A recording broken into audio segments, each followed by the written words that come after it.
Coming to you from Mainframe Studios at 900 Keogh Way in downtown Des Moines, Iowa, this podcast is called 900 Views. It's about building community through the arts while building an arts community. My name's Pat Bodie. I'm your host today, and here with me, very fitting, is the executive director of Mainframe Studios, Siobhan Spain. Now, Mainframe Studios is a nonprofit organization. We've got about 60-plus artists in a renovating CenturyLink building in downtown Des Moines. And Siobhan, tell me a little bit about just how this kind of experiment, if you will, is going. Where do I start? Yeah. It's going, I'd say, really well. We have only been open to the public a year now, and it's been amazing the stories that we've produced out of this building of success, of community building, these connections, really, I think, proving our vision. The value of it is unquestionable. We are, fundraising to finish it so we can be financially self-sustaining in order to make sure that artists have a place in the heart of our community for generations to come. Not just the next 20 years, but generations to come. We want to be here like the Art Center. We want to be here like the Des Moines Performing Arts and all the big institutions that you know so well, because we have a phenomenal arts community here. So we're another prong in that machine that makes us so well-versed in being a community that not only supports the arts, but is of art. So speak to me a little bit about this. Your mission is really about building a creative community. It's really about building the arts community. And yet, here we are in the heart of Des Moines, as you just mentioned. So what does Mainframe mean in terms of crafting our community? And we'll get to the building the creative community itself in a moment. Yeah. Well, I think that, I probably sound like a broken record, but the story across the country is artists always get priced out. So how do we change that story? So for instance, Austin, everybody knows Austin. It's an amazing creative town. It built its mojo on the creativity. Yeah. Now it's struggling to figure out how to maintain it, retain it, because it's all getting pushed out to the periphery of the city. So how do we make sure that arts... Gentrification through the arts? Yeah. it always happens. Just think of it. That's how it starts. Like, wherever the artists make things cool, that's going to be the next hot spot. So Art 316, that was just south of downtown for 17 years, was a great example of it was so needed. Some of our most valued, talented artists were in that building.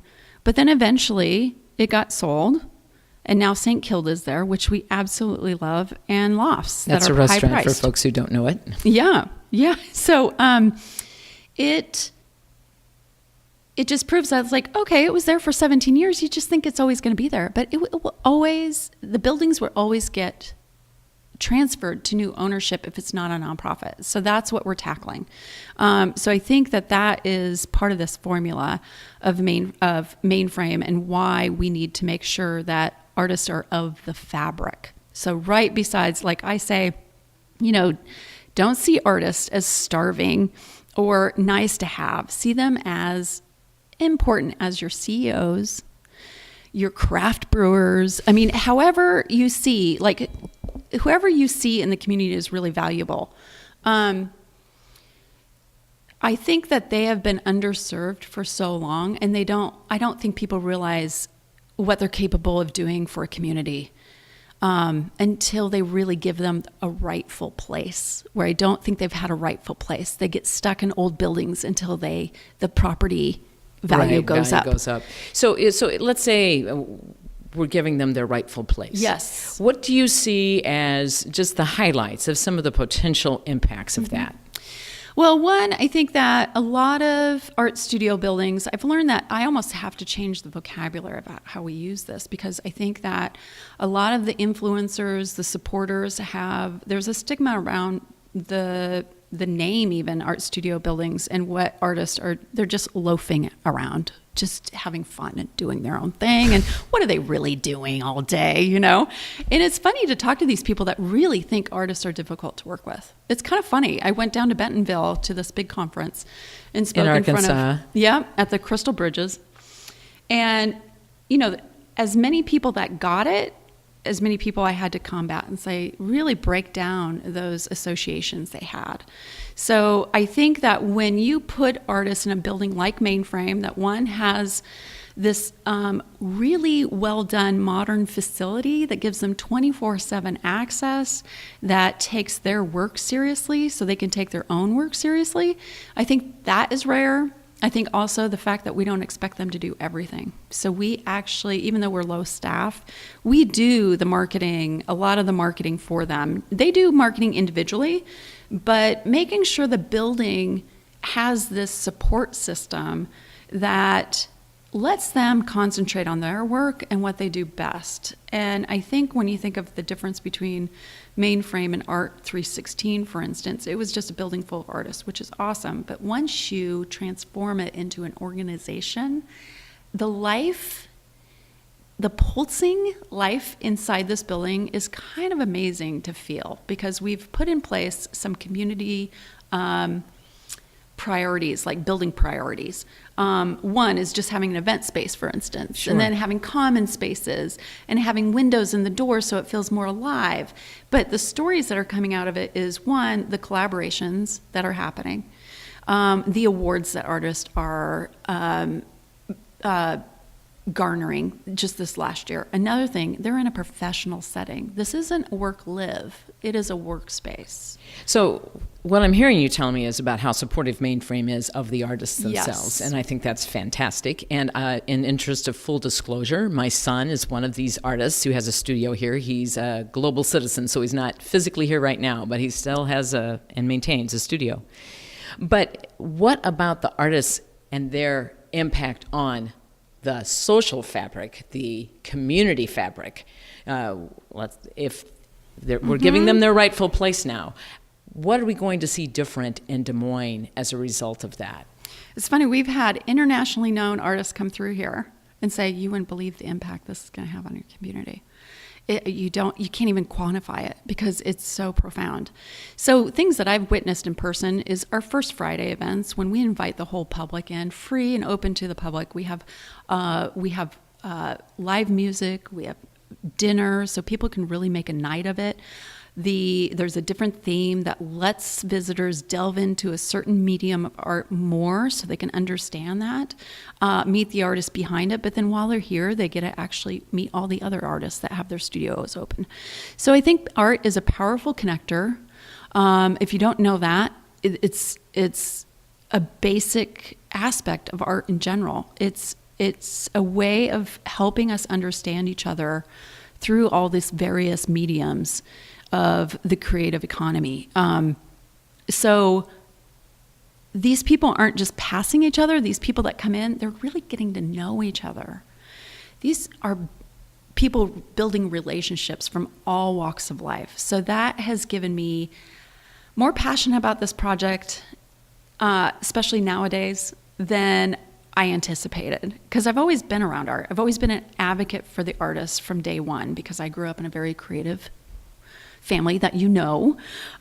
So it made me realize, what can I do to make artists concentrate on what they do best and let go of all the other stuff that just mucks it up. So let them shine. So like Mirza, for instance, to give an example, it's like he is a Bosnian refugee, served in Iraq on behalf of the U.S., just got the Iowa International Center's Passport to Prosperity Award for his ability to prosper and give back to the community.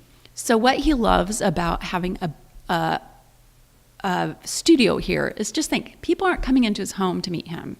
They're coming into this really nicely well-lit building that validates his practice, that allows him to have this very welcoming situation that lets him build those relationships. So even though he's a photographer, So you think of photographers behind the camera so much, he is all about the individual connections. He likes people buying photos from him directly, so those relationships are established and are lifelong. I mean, just think about that. You know, in this digital community, how many times we're coming back to what do these human interactions mean to us? Let's get back to these human interactions, because that's what really matters. You know, that's what sustains us as a human being. And just think how much art plays a role in that. I mean, if you think about it, art is such a general word. I mean, you're talking gaming, you're talking photography, you're talking weaving, you're talking glass blowing. So no wonder it's a connector, because there's so many avenues for connection through that, just through the diversity of mediums itself. Before we go, tell me a little bit about the opportunities you see ahead in terms of the artists getting supported not by just Mainframe and donors to Mainframe, but by the community more largely, by philanthropy, art buying. You start to name it. Don't make me name it. You'll know more than I do. What does the community need to do to give back to these artists in a meaningful way and keep this as a real give and take, a real connection, as you say? Well, I think that how they are engaging with our artists has been really impressive. So, for instance, we have corporate clients that have events here, but you know what they want to do? They want to engage the artists for those clients. So we had a VIP client event. They had Brian Duffy, a nationally syndicated cartoonist who now is syndicated from, Mainframe Studios. He finally has a place again to work. They had him do the invitation.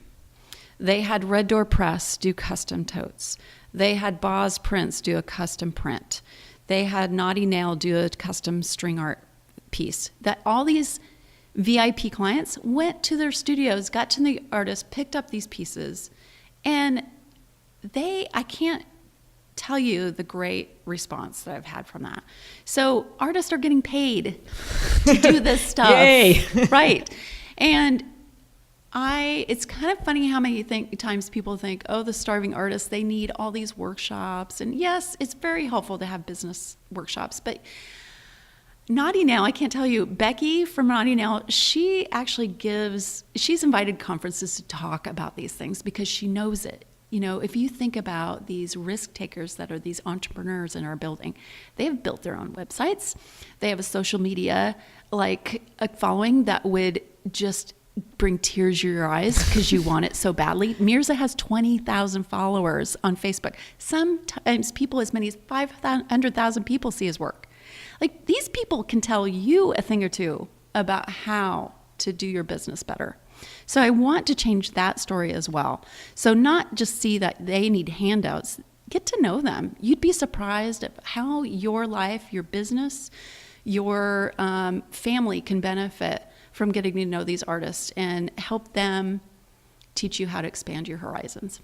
As one of my inaugural podcasts here, what should we be talking about? What should you and I have talked about that we haven't touched on that really helps people understand this concept of building community through the arts while building an arts community? Well, I think that's a great question. I think that my concentration right now is telling the stories of the artists, really getting them out there more, putting their faces out there, getting their stories out there. I think that people, for one, just Mainframe Studios, I'm realizing people don't understand what's happening here. Mm-hmm. I'm privy to this. I feel like I have a luxury, front row seat. Every single one, it's not just one stellar artist in here. I could tell you a great story about every single one. And we have 71 art studios here, 89 tenants already when it comes to shared studios. So we have a lot to talk about. It's wonderful, and I'm confident that we will talk again as part of this podcast progresses. I'm going to conclude this particular discussion with just reading from the Mainframe Studios website, where your mission is building a creative community.